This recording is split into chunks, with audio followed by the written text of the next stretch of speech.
Hello, beautiful alchemist. Welcome to Reiki Radio. I am your host, Yolanda, and today is part three, our final hour with Frans Stiene, my teacher.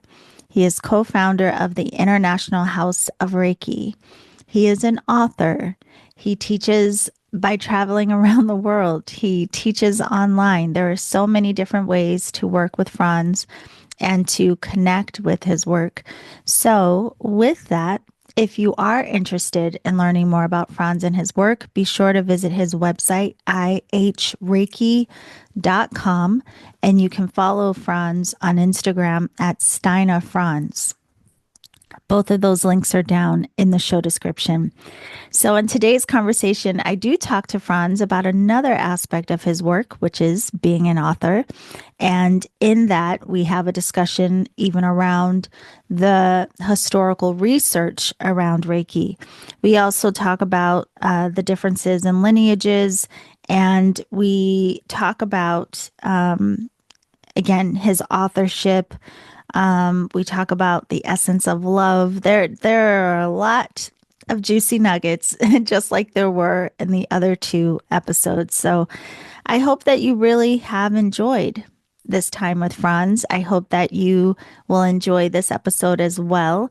I thank you so much for being here, and I will see you on the other side.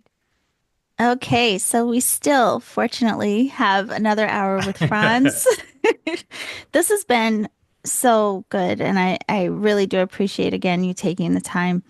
I feel like we've learned so much just in these last 2 hours of conversation, but you have immersed yourself a lot, not just in personal practice, but even in research and going to the roots, right? As you mentioned in our first conversation, you do have a teacher in Japan that you visit every year. So not only do you continue to be a student and practice, there's something in you that has been drawn to really getting to the basics, the foundation, the roots of it all. So I wanted to start out asking you in this conversation about the Japanese view of teaching, Yeah. because even your time with your teacher sounds very different Yeah, than what absolutely. we experience in our classes. Yeah, I don't think we would like it the way he No, teaches. it would be very hard. Yeah, yeah. Yeah, So what are the differences, I would say, in instruction? yeah. But even is there a different kind of directness with their style of teaching with what you've encountered?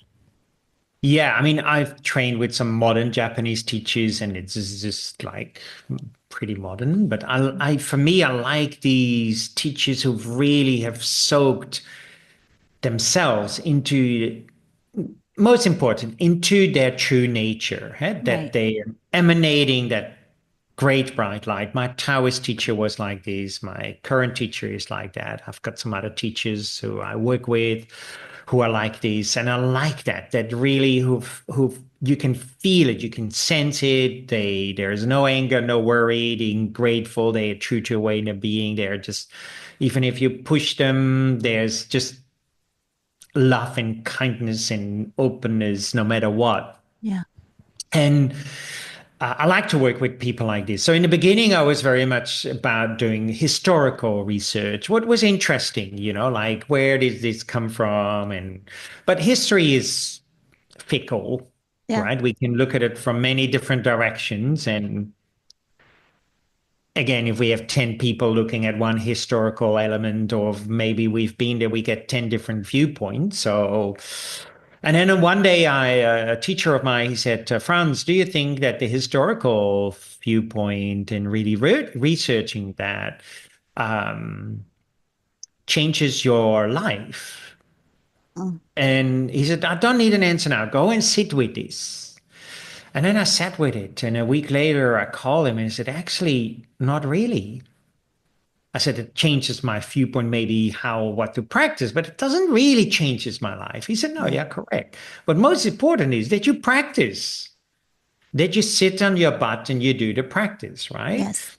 And an unfortunate thing, I think, in a lot of these Reiki, how we see it now, there is a lot of historical debate, right? Right. Or even teachers, they talk endlessly about the history. But it's the same. If I go to a yoga class, I go and sit on a mat and I perform asanas, pranayama, mantrayana, whatever I do is a tiny little bit about the history. Because most important is the direct experience. It's the Right. same with Tai Chi or Qigong. It's the same thing. So for me, therefore, I really like to work with teachers who have this direct experience. And because of that, we can feel it.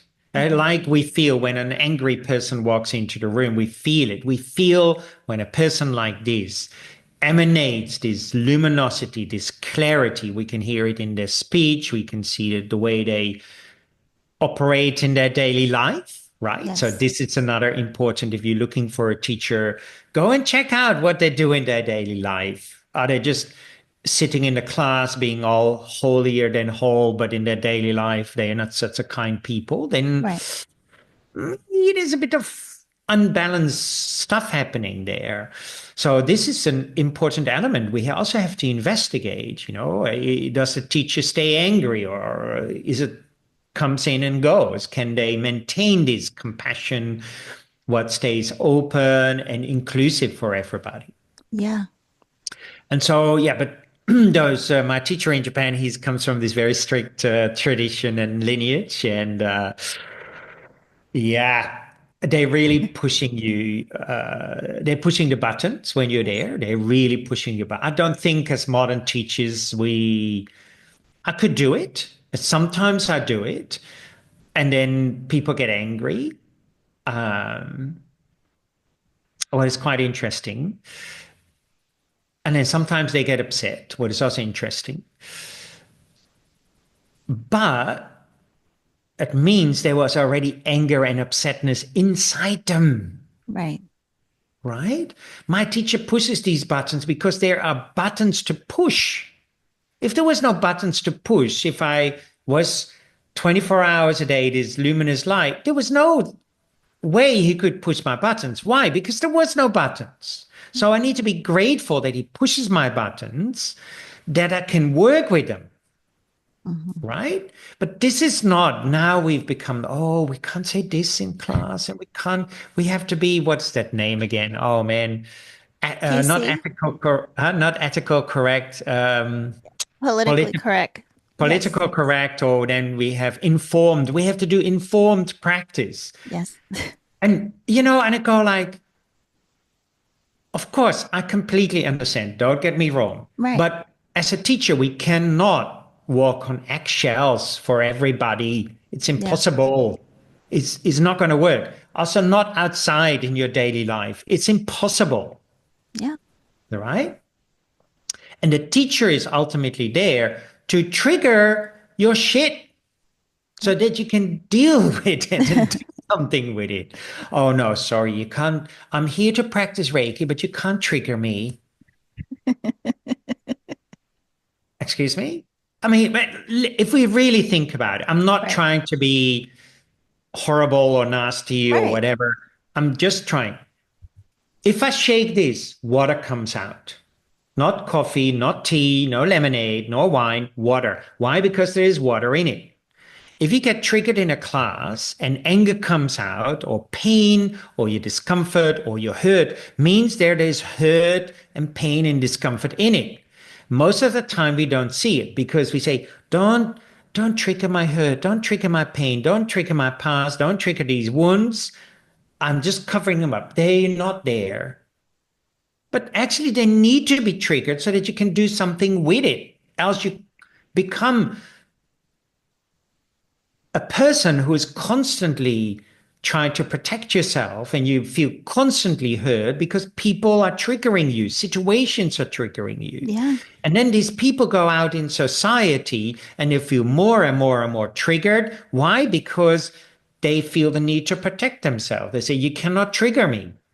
But we cannot control other people. We cannot control the weather. We cannot control what other people say, either on the news, in a movie, or whatever. But we can control how we deal with it. Are Right. we dealing with it with love and compassion, with no anger, no worry, and being gratefulness and being true to our inner being? That choice is us. And this is called self-responsibility. So my teacher teaches me, Frans, you're responsible for your own happiness. You cannot say to me, oh, sorry, teacher, you cannot trigger me like this. It doesn't work that way. And therefore, self-responsibility. You are responsible for your anger. Right. That person is not really triggering or making you angry. That anger is inside of you, Yeah. and therefore it manifests. But if we blame the teacher or the practitioner or society, then we're always looking outside of ourselves and we don't take self-responsibility. Yeah, I think that's such an important point. One thing I always say with the practice, one of the first things I realized, I mean, it took a while, but one of the first things I realized was my practice in causing spaciousness was Yeah. causing stuff to move, which caused some things to surface into my awareness. And at first it was really hard and uncomfortable until I realized I had the opportunity to see these things differently, to have more Yeah. compassion and all of, so on and so on. But I think what you say is very interesting because also, I think in these modern situations or circumstances, a lot of teachers take on the responsibility, like as if it's on Yeah. them to have to fix whatever Yeah. may erupt for their students rather than helping people realize they are capable of working through whatever their layers may be. Yeah. Yeah, there's a lot of I don't know why, like taking that on as if we could. We can't. Like you can't We can, fix. we Yeah, can. It's impossible. Therefore, we can. Therefore, some of these things, what we're now doing, is actually impossible. right. Is because we cannot walk on eggshells, and Yeah, then we walk on eggshells as a practitioner or teacher or in our society. Or we cannot say this, we cannot do it. But if you feel happy and joyful inside, that is an inside job. That is right. your responsibility, and it's not society's responsibility. Yeah, And today, actually, I posted something because someone asked a similar thing. And I like this Taoist teaching. If you want to have peace in the world, you have to have peace in your city. If you want to have peace in your city, I'm shorting it now, you have to have peace in your family. If you want to have peace in your family, you have to have peace in yourself. It starts with the peace in yourself. right. We cannot have peace in the world if we all angry all the time, right? Yeah. Impossible. Yes. Wait, I want to make sure because I don't want to go too far away from this. Where you're talking about the historical research and these Yeah. kinds of things and the information. It dawned on me when you were saying this about how a lot of us may get caught up in whether students, teachers, whomever, and just absorbing a lot of information. And so, like even if you think you're going to teach, you think if you just throw a lot of information at people, Yeah. I mean, listen, I could read a book if I just want information thrown at me, Absolutely. right? But Yeah. I really do appreciate the way that you teach because there is a blend. I mean, you do explain so that, the analytical is satisfied with having Yeah. understanding around the practice, but the direct experience, like I can't emphasize enough how much I appreciate that in your way, but how beneficial it is for us as students to have Of that. course. Like we Yeah. can't just be piled on with information. I mean, we'll walk away really with nothing. Yeah. This is unfortunate. Like, I think for me, the most, again, when we go to yoga, Tai Chi, anything, like, is the direct experience what counts, Hmm. right? I see it as cooking. We can read a cookbook. I can tell you lots about cooking, Yeah. even if I'm not a good chef. I could just pretend, right? Right. And then you say, now I know lots about cooking. No, you have to do it. You have to do it. And you cook and you eat and you taste. And with your whole being, you experience this. And this is why it's so important to have that direct experience Yeah. during the class, during your time with your teacher. Like, this is my teacher. We start at 5. We wake up at 4 in the morning, start at 5. And then we practice for 3 hours. There's nonstop practice for 3, sometimes 4 if he's in the mood. Yeah. And it's Wow. no stopping. It's no sitting up and drinking some water or stretching your legs. No, you go for it. It's like, and then you can really, you like, holy geez. But again, when we look Mika Usui, and therefore we can look at historical facts, but we can also say, let's just think about Mikasui sitting 21 days on Mount Karama. That Mhm. was not doing a picnic. He was not roasting marshmallows. He was not camping. No, he was practicing. These 21-day practices still exist, right? Really, really tough, really, really difficult. You sleep 2, 3 hours a night. For the rest, you practice. It's Right. not like, now let me do a bit of practice. No, you practice full on for 21 days. If you do this, your state of mind and way of being are very, very different, right? And now we say, oh yeah, but I do a little class and I do a little this and or just an attunement and that's it. No, that's not it. And it's the same when people say, oh, we just need 4 attunements for Reiki 1, but that's not true either. Right. Because if those 4 attunements would, and this is why I always link it to the precepts. If you have received 4 attunements in the rest of your life, there's no more anger, no more worry, you're being grateful, being true to your way and you're being compassionate, unconditional compassion, then we can say only 4 attunements. Right. But that doesn't happen, right? We No. know. Very easy to check for yourself. So we need more of it. Not just 4, not just 10. Maybe we need the whole rest of our life, we need to receive these things. Yeah. Remind us again and again and again of our purity, what is already there, until we maintain the precepts 24 hours a day in our life. And Yeah. here I've linked back to part 2. We talked about a little bit, we touched upon it. Sometimes we become a little bit too tough in our practice, right? Yeah. And so I think this is also when we look at the word gyo hakame, we translate it as work because work we see we have to, it's like this. I don't know many people who see their work as fun and playful, Right. right? So it's like this.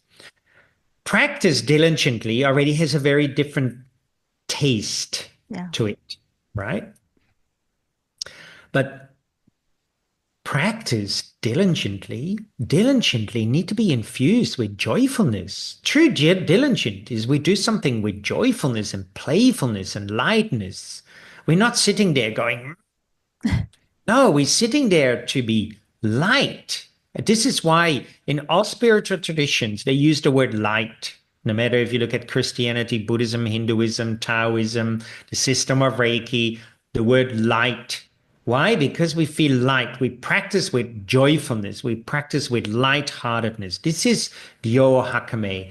Practice with lightheartedness in all we do. And therefore, another thing why they use the word light, because there's light here.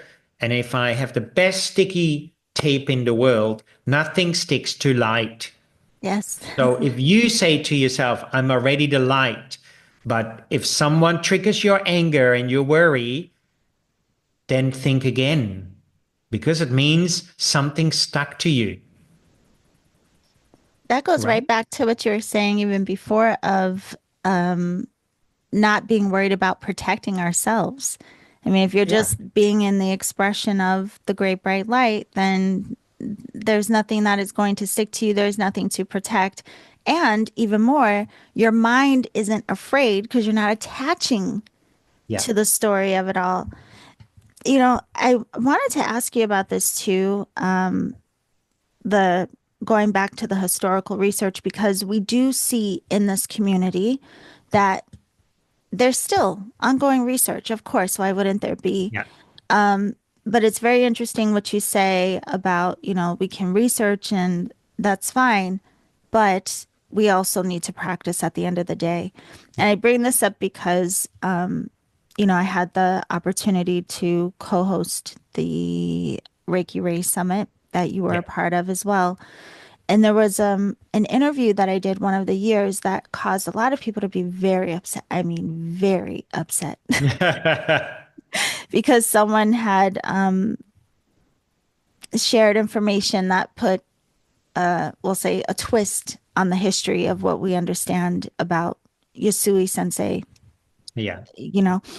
And I mean, I had the interview. You know how I am. I'm just curious. I'm just asking questions. I just Yeah. want to know what you think. Like, I'm not attached Yeah. to it. And so Yeah. I was very surprised after the emails that I got. Like, people were very upset. Yeah. And it really occurred to me, I think part of the reason why, like, I even responded to someone and just saying, like, I really, please don't take this wrong, but I just don't care. And it Yeah. was just to say, like, I really don't. At the end of the day, I'm just so thankful. Like, I appreciate the history. I think Yeah. there's a beautiful respect of knowing the origins and the story and Yusui Sensei's story, all these things. However, even if tomorrow I found out that Usui Sensei opened Disneyland, I don't care. Like, I'm Absolutely. Who more gives a concerned shit? with the practice. Like, that's what is changing me. Yeah. That, This is it. Yeah. yeah. This is where we get caught up in the historical research. Hmm. Like, I know this guy in Germany. He looks like Mikosui. Like, Uh, when he comes into class, everybody like, holy shit, you look like me. They all want a photo of him, but he cannot be on photos because he works for a government uh, institution and no photos allowed. yeah. But it's hilarious. Doesn't mean that suddenly I found the lost son of Mikosui, right? I can put my story on this thing. I mean, Yeah. it's like the other day I saw a photo in Mikosui's time again of someone who looked like Mikosui. Doesn't mean that is Mikosui. Yeah? Look, uh, we all dress the same. Go out in town. Sometimes I think, oh, there's my friend Paul walking. No, it's just someone who looks alike because we Yeah. dress the same, right? And there's Yeah. a cultural similarities. But if we get caught up in all of that, we miss the point, the most important thing. No matter if Mikusui exists or not exist, ultimately, who cares? We have a system what was created to help us to be in a space of no anger, no worry, being grateful, being true to our inner being, and Yeah. being compassionate. If that is the most important thing we can teach to ourselves Yes. and embody ourselves and for our students, the rest actually sometimes we go and way too much into debating about this. Right. So this is what I use sometimes as an example. Why do we go to a restaurant? We say we go for fun. No, fundamental, essential reason we go to a restaurant is to eat, Hmm. right? But now we say, oh yeah, but Chinese is better than Indian food, or Indian food is better than Thai food, or I like this better than that food. And then we start to fight among each other, right? Hmm. Which one is the best? But fundamentally, we go there to eat. Yeah. Yeah. And if I have no food at all, I've been hungry for weeks, then would I care if someone put Chinese food in me or a hamburger or Thai food or something else or a sandwich? No, I would eat it, wouldn't I? Yeah. Right? So this is why some of these teachers say in Japan, and I know other teachers in different traditions say it, your hair is on fire, Mm. right? We are so confused. So practice like your hair is on fire. Or in other words, we are so starved. Don't go in debating which food is better than the other food. Eat the food, Right. chew it, eat it, embodiment. This is do your practice. No need to be. My symbol looks slightly different than you. If I want to drill a hole, again, we come back to that idea. I can buy different brands of drilling machines. One a little bit better, maybe, than the other, but still, they drill the hole. If I go and debate, stand here, oh, but this, then the hole never arrives. True? Right. We have different cars. The ultimate thing for a car is to bring me from A to B. I can have a very cheap car. I can have I don't know the brands of cars so much because I don't have one. But as long as it takes you from A to B, ultimately, if you need to go from A to B, in a hurry because you need to go to the hospital, would you care which brand you take? Not really, Right. right? You But just this, do it. You grab the car, drive, and you go there. You're at the hospital, fine. And then when you're in the hospital, you forget about the car. yeah, When the hole is drilled in the wall, you forget about the drill. No need for it. When you have rediscovered this great bright light within yourself, then you can forget about many different things and you're free. You're free of the dogma of your teachings.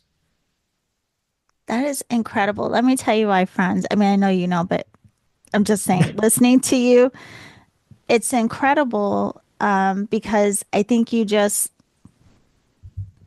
if a lot of people hear this, it can help them to even soften around, oh, what lineage did I have? And this and this, these Absolutely. things that, people tend to really worry about.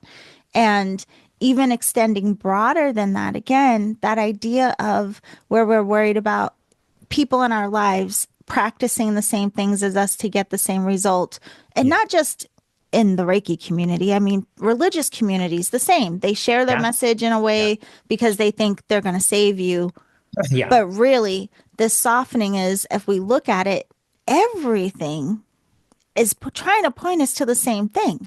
It doesn't matter, the teacher, the lineage, the belief system, whatever. If you Yeah. really peel back or open the curtain, as you say, Yeah.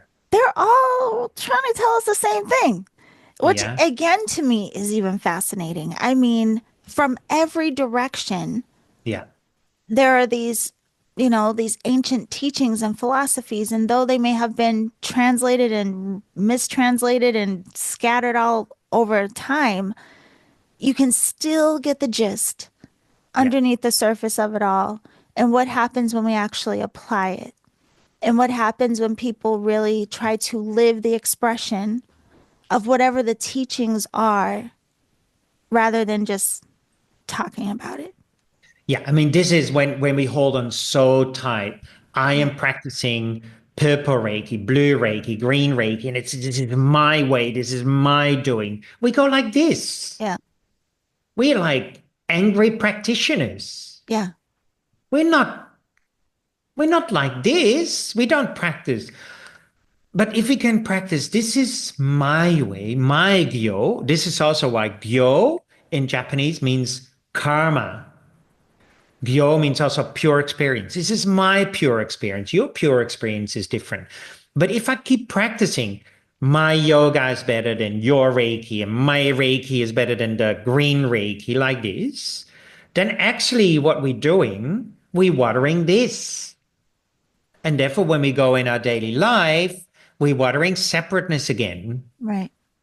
We're watering, yeah, but this is, they are better than they are. But if we go like this in our practice already, very open, very spacious, then we can accommodate every single sentient being in our life, no matter who or what, race, culture, background, doesn't matter.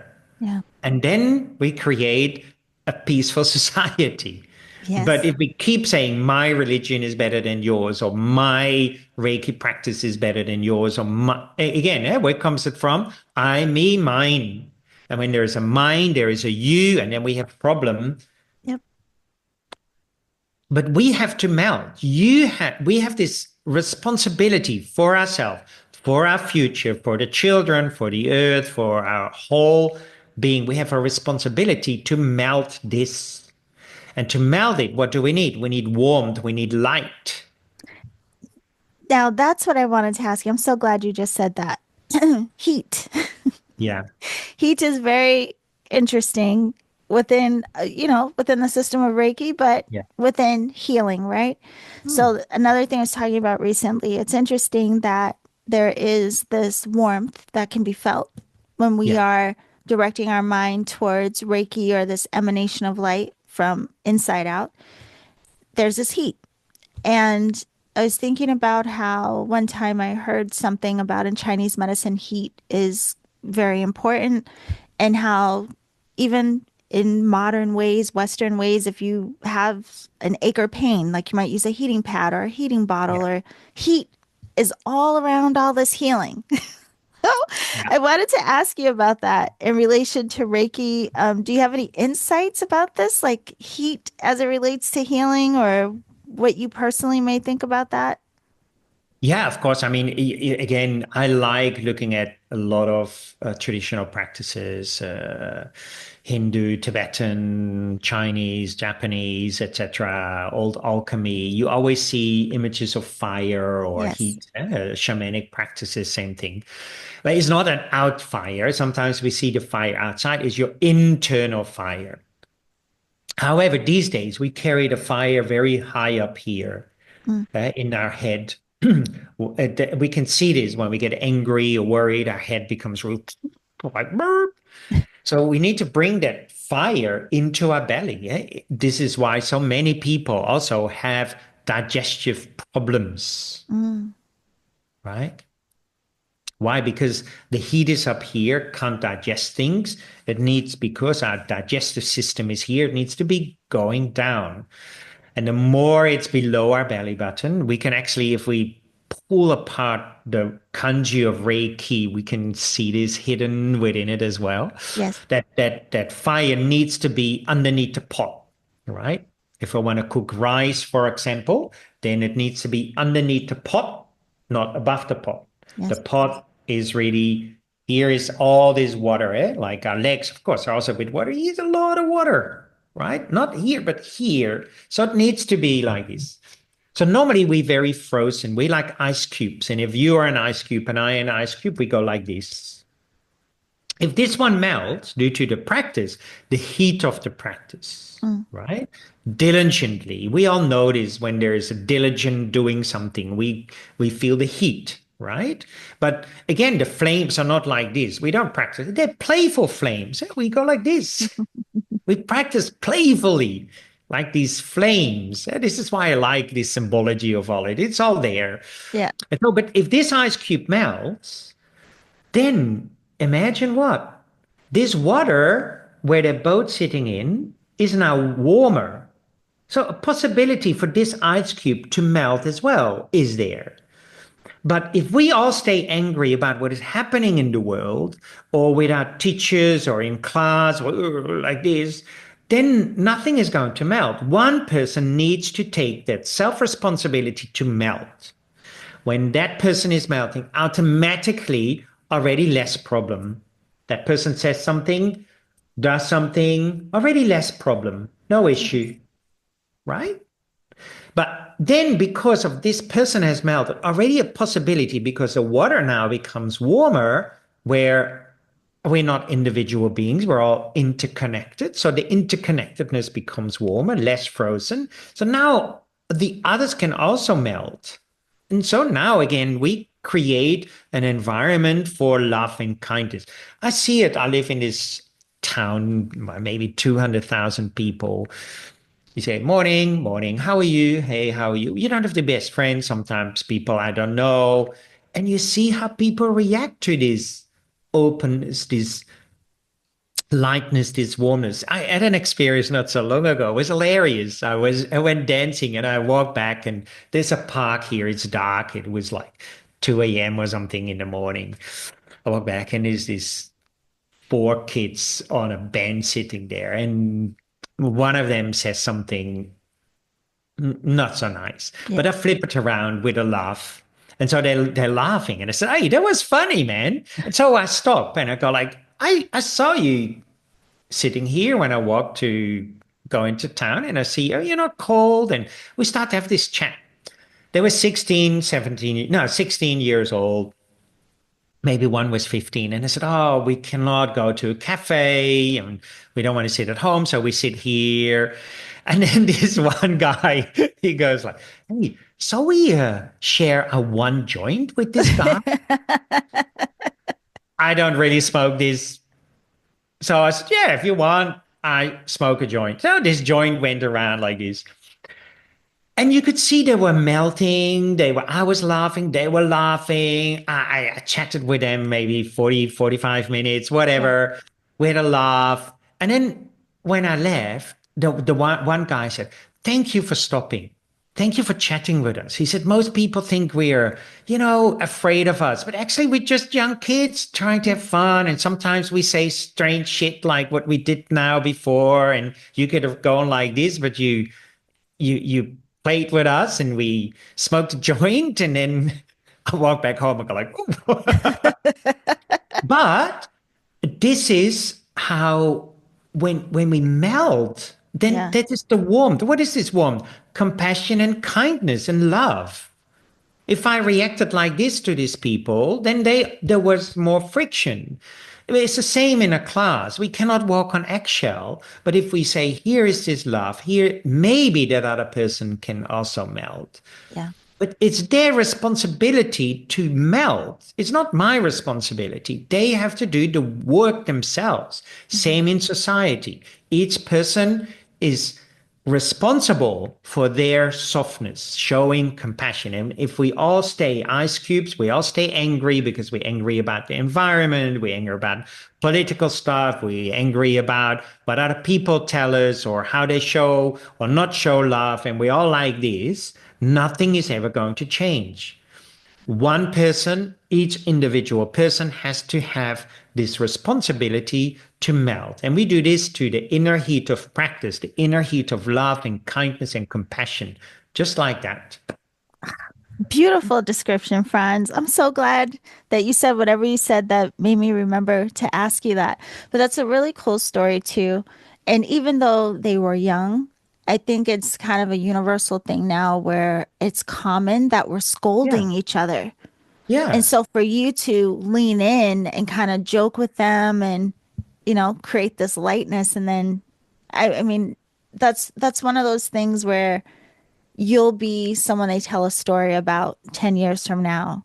Like, and Maybe, then yeah. this They go man, like this yeah, strange guy, this old guy came out and he smoked out a joint. I mean, like, right. No, but truly, yeah. But it's yeah. it's just like you say though. I mean, it'll probably give them even a different way of interacting just from having that encounter with you. Yeah, absolutely. I mean, this is the ripple effect. I think Right. this is so important that we create this positive ripple effect, no matter if they say something. And again, hey, I cannot change the outer Right. circumstances, but I can change the way I react to those kids. I Right. remember I was teaching in Cincinnati, Maria and Maria Kemmerer. Oh, yes, yes, yes. Yeah. And so I was with Marie in the evening, and there's these kids with these scooters, right? These electric scooters, and I was zipping along, and one of them, like, and it's dark, it's a little bit of a quiet little area. One of them comes in front of us and just like this, that looked a little bit rough on the edges and a little bit like, those whatever, however you view it. Yeah. And so instead of being scared, I go like, "Hey guys, can I ride one of them?" And they stop and I said, "What?" I said, "I've never used one. Can you show me how it works?" And they were laughing. I was trying to do it and they were having a ball. And again, like it depends also how we encounter it, but this is my responsibility. Yeah.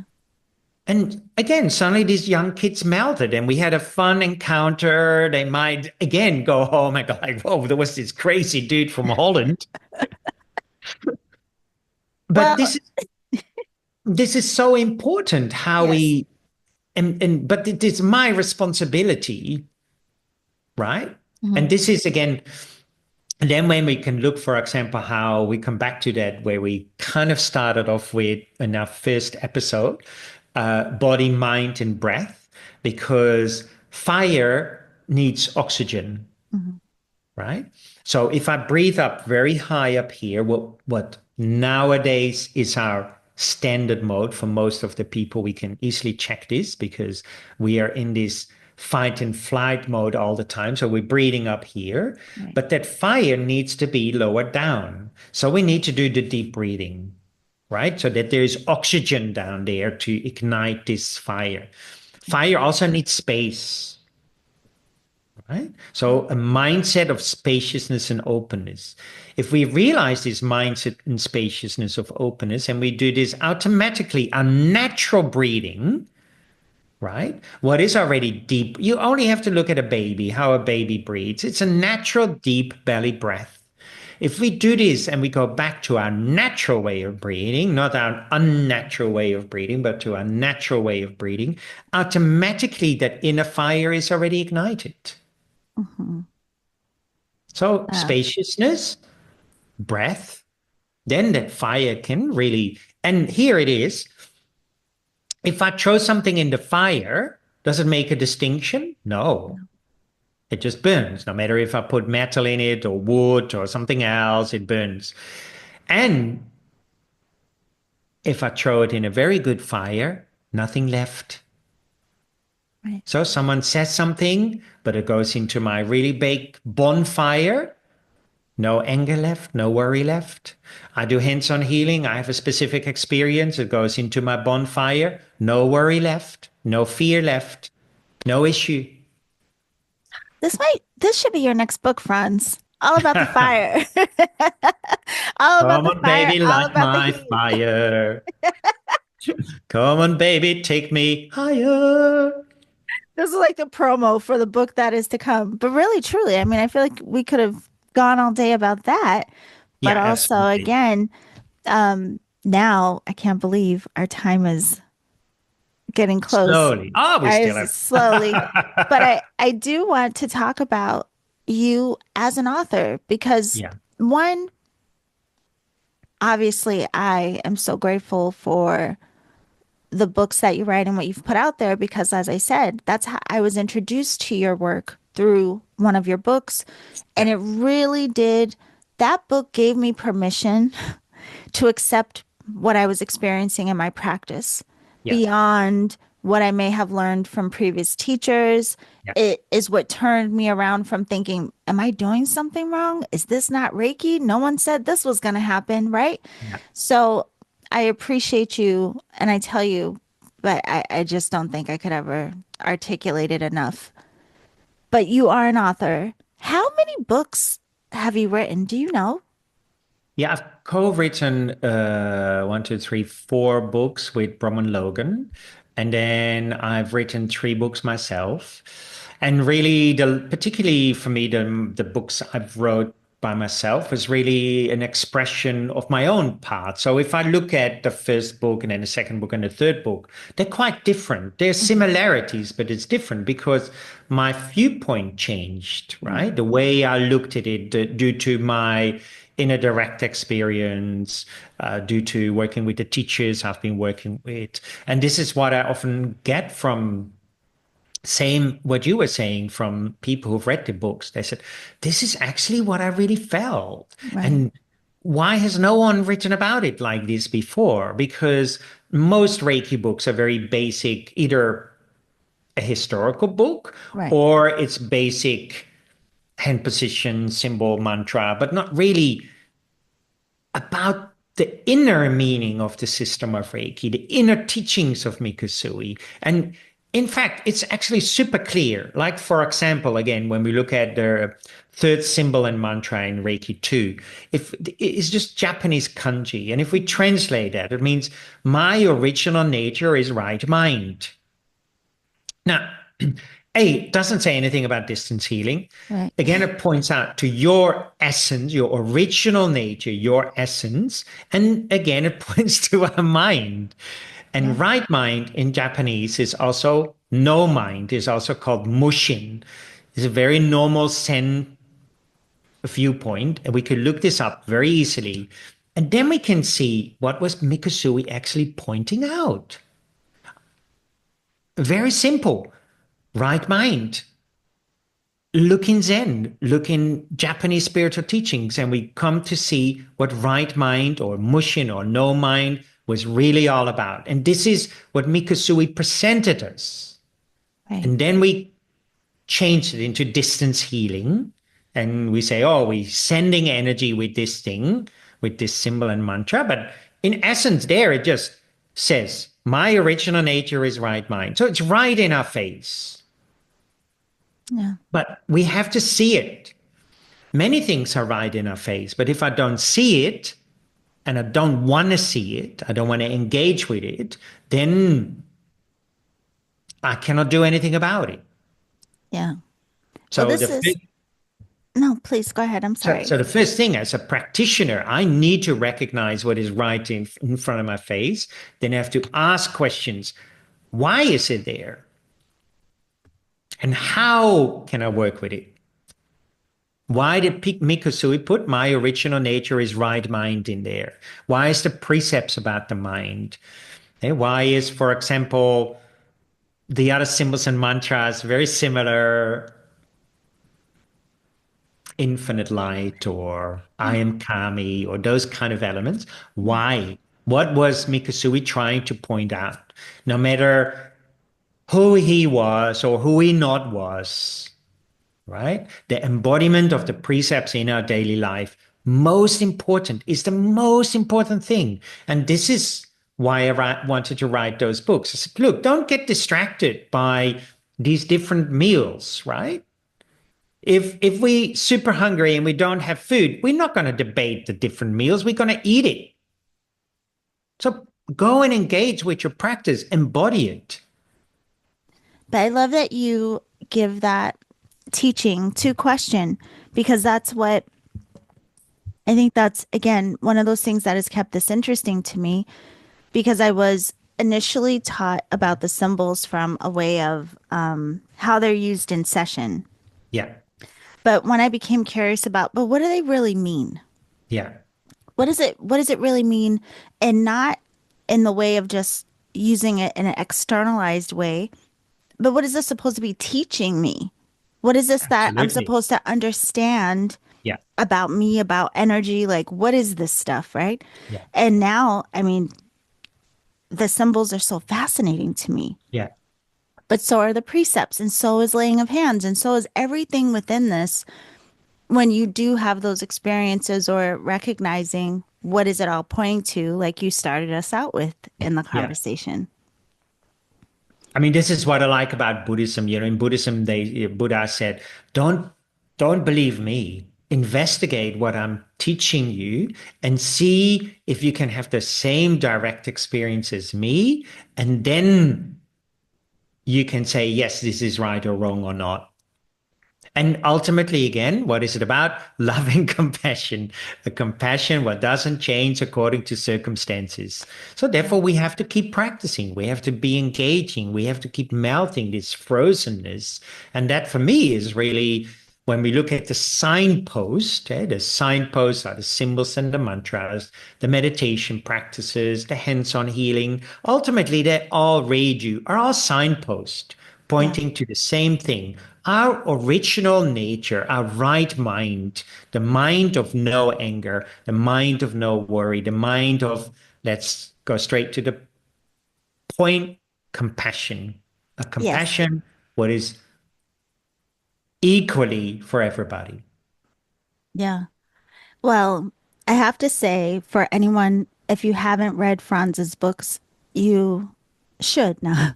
But no, I really do recommend them because one, they're very you're just direct and to the point. I mean, one, Yeah, it's again, it's so relatable to what so many people will experience as they continue to practice. But then your work is also, it's very clear.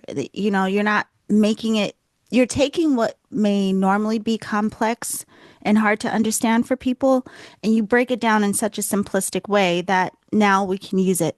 Now it's practical. Now it's understandable, which I appreciate. And the books that you wrote on your own are actually the only ones I have, except the I new one. just bought the new one. Yes, Yeah. the Reiki Sourcebook, which Yeah. honestly I haven't even got to dive into yet, but I can't wait to dive into it. But I saw it's the 20th anniversary edition. I was I like, know, what? geez, man, it goes so quick. That's a long time. Yeah. So, Yeah. I mean, do you look back sometimes at the work? Do you update it? Are you in awe of how long you've been dancing with Reiki? I mean, this book is 20-year anniversary. I know. No, you know, I've never been a big person of looking to the past Yeah. already when I was a kid, and also never really. I found it very difficult to look into the future. I'm also not. Also already since I was a kid. Yeah. Sometimes that has caused some issues in relationships or things like this. Yes. But I'm not sure. I like this always, or as a kid, that freshness of the present moment is for me because we don't know. We don't know what happens tomorrow. I mean, I can worry all about 10 years time or 30 years time or when I'm getting old, but Right. maybe I don't even get old. I can save all the money I have till I'm old, but maybe I die tomorrow and I like on my deathbed tomorrow morning, I think, oh shit, I wish I spent that money on a nice little boogie woogie yesterday, but I didn't do it because I thought, oh, I'm too old now. Do you know what I mean? I And do. so I described it once as writing for me is I have an urge to go to the bathroom. Maybe it's not a good expression, but I've got an urge to go. I hold it in a little bit, and then now I really need to write it, and then it's written, and then I flash it, and then it's gone, and then I don't need to grab it back out of the bathroom. So Yes. it's done. I leave it like this, and that is how I kind of, as much as possible, stay free of what has been created. Yeah. Yeah. That's a very interesting way. And I believe me, I can relate. There's people in my life who need, like, they're like, we've got to plan so far out. And it Yeah. frustrates them that I'm just like, I don't know what I'm doing tomorrow. Like, can you not give me this kind of pressure? Like, this is a lot. Yeah. Yeah. But I have to ask you about this too. So we have these wonderful books. Mhm. And thank goodness you had the urge to write them and go to the bathroom. Uh, Yeah. yeah.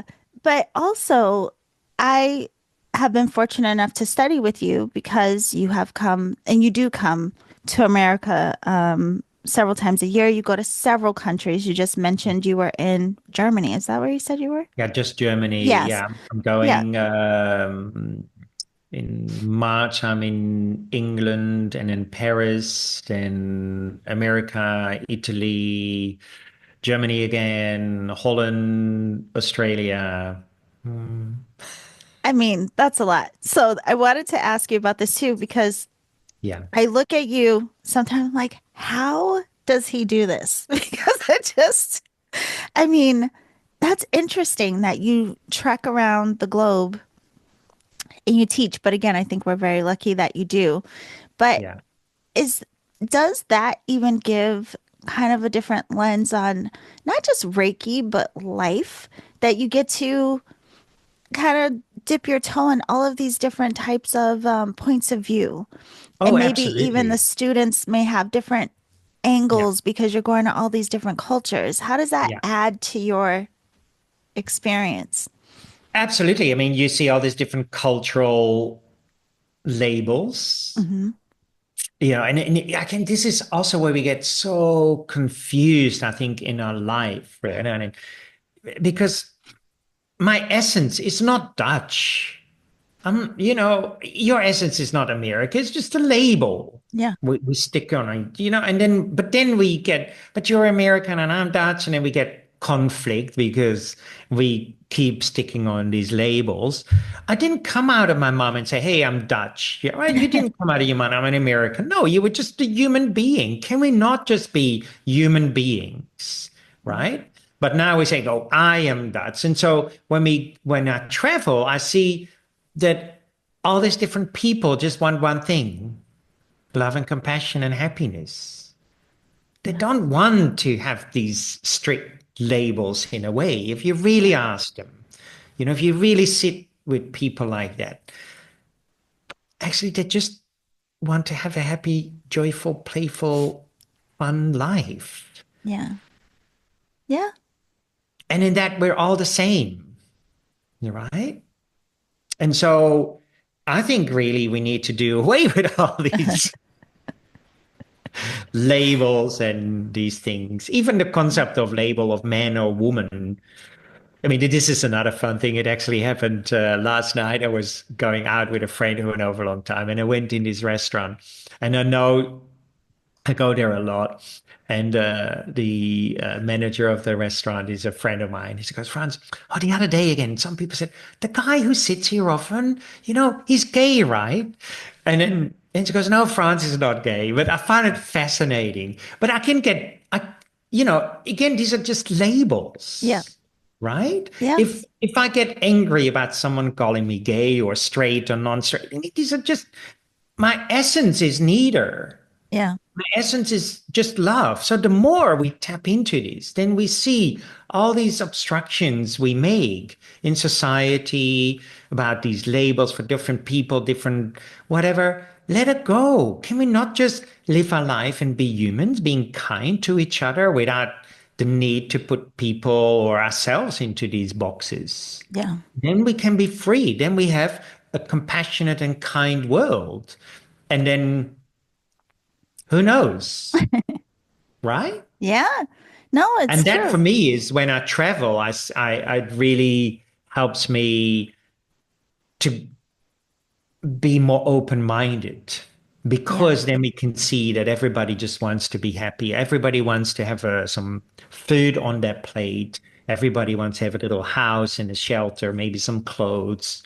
Yeah. And sometimes we get so caught up. I mean, where I live, we're so lucky, and yet everybody is complaining, but yet we're so lucky. I've got friends who were here from India. They live in the Himalaya.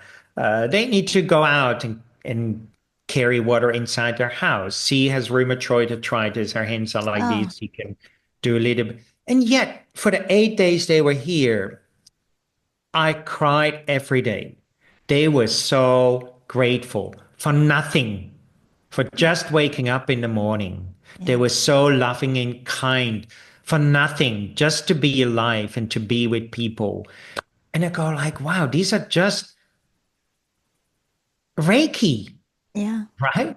Yeah. And we might call it Reiki, or they might call it Tibetan Buddhism, or might call it this. But again, these are just little labels. Their love doesn't contain to a bloody label.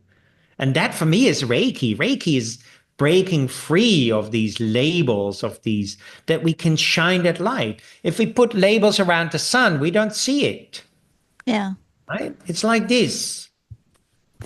Listen, I just have so many books for you to write, right? So I want you to write the one about heat, then you can write the one about love and it Yeah, not being contained to a bloody label. I mean, yeah. listen, I hope you have to go to the It's bathroom soon. endless. It's endless.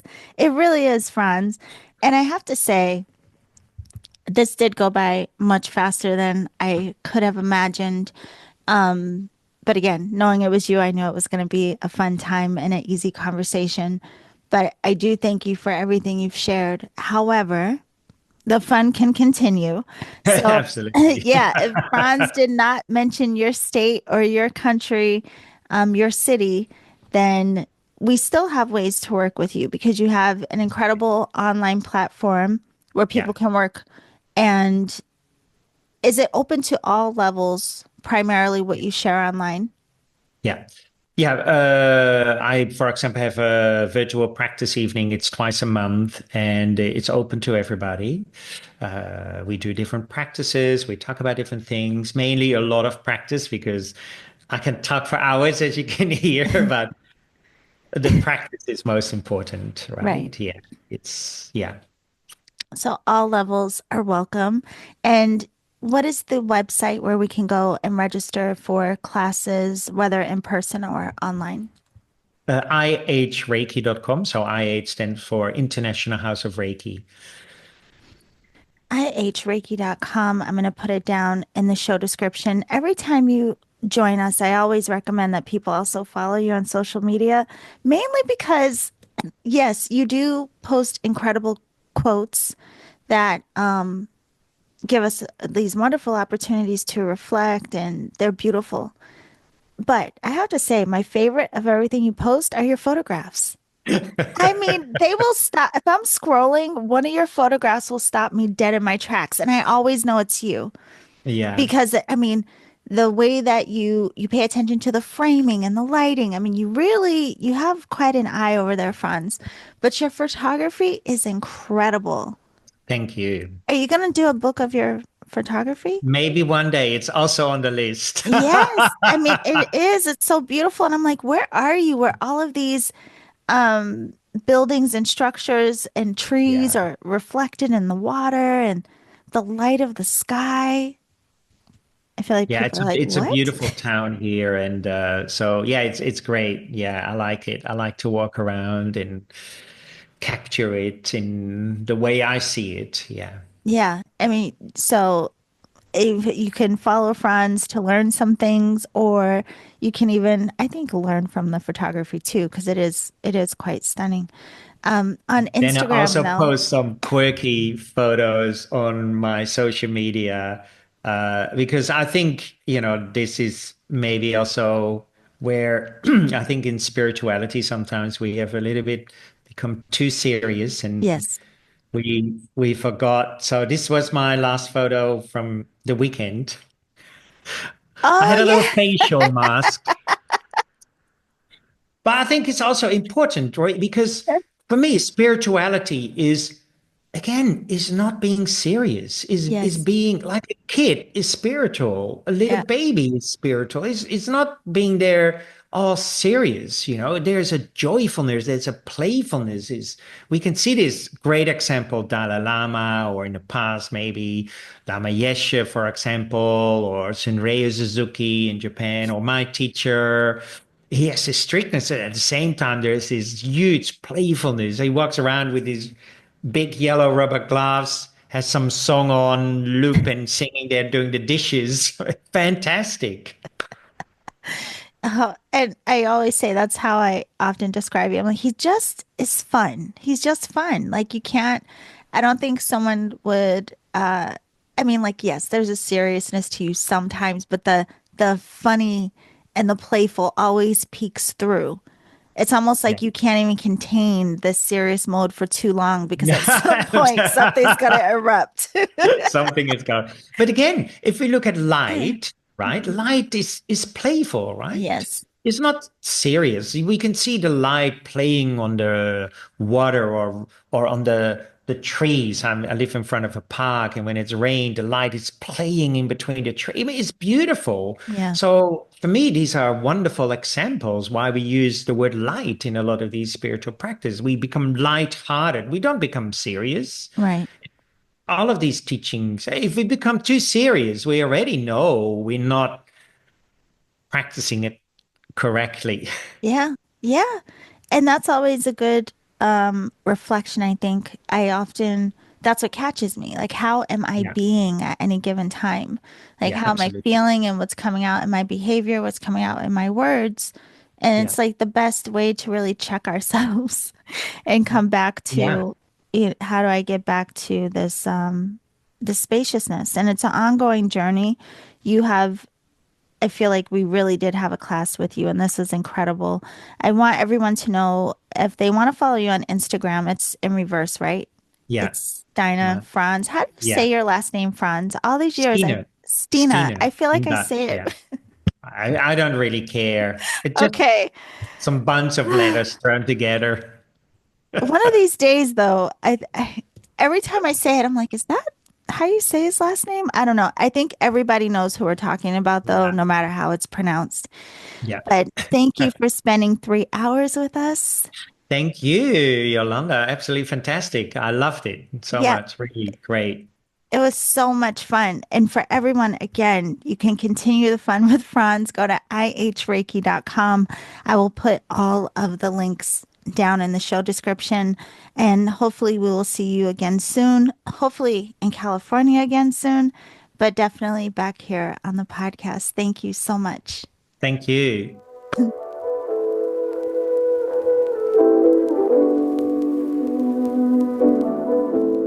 Okay, beautiful alchemist. That is our final hour with my teacher, Frans Stiene. And again, thank you so much, Franz, for taking the time to share with all of us in this in depth way. If you would like to learn more about Frans and his work, visit his website, ihreiki.com, and you can follow him on Instagram at Stiene Frans. The links to connect with Frans are down in the show description. So I think we learned a lot in our 3 hours. It was a lot of fun, as it always is, talking to Frans. I hope that you enjoy the upcoming deep dives with other teachers and authors that we have coming to share with us here on Reiki Radio for these 1 week explorations with them. I would love to hear from you how you enjoyed this, what came up for you, what resonated with you. And of course, if you have any questions, go ahead and reach out to Frans if you have questions about his work. I also want to invite you to, if you want to learn more about me and my work, you can visit my website, theenergeticalchemist.com. And yeah, I am just so thankful for being able to exchange and having this way of learning from each other within the community. I think it's very important. And with that, if you could help me help others find Reiki Radio, you could just leave a 5-star review wherever it is that you're listening to the podcast. And I thank you so much for your support. I thank you all for being here. And remember to always journey in love.